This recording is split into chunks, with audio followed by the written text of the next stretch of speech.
নমস্কাৰ বন্ধুসকল, মই সুৰেশ। আপোনালোকে চাই আছে ভিডিঅ' বিনা ইউটিউব চেনেল। আজি নতুন এটা ভিডিঅ'লৈ সকলোকে স্বাগতম জনাইছোঁ। যিহেতু মোৰ চেনেলত বহুত দিন হৈ গ'ল ভিডিঅ' আপোনালোকে পোৱা নাই আৰু ভিডিঅ' ময়ো দিয়া নাই। ভিডিঅ' মই নিদিলে আপোনালোকে কেনেকৈ পাব, হয় নহয়? যিহেতু নহওক ভিডিঅ' আজিৰ পৰা আকৌ আগৰ দৰে দিবলৈ চেষ্টা কৰিম। ভিডিঅ'বিলাক আপোনালোকে চাব আৰু শ্বেয়াৰ কৰিব। আৰু যিসকলে মোৰ চেনেলত নতুনকৈ আহিছে তেওঁলোকে ছাবস্ক্ৰাইবাৰ বুলি লিখা আছে তাত ক্লিক কৰিব আৰু লগত থকা বেল আইকনটো দবাই দিব।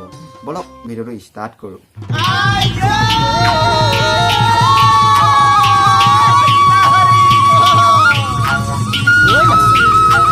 এইবাৰ কিন্তু বিহু চাবলৈ একেলগতে যাম দেই।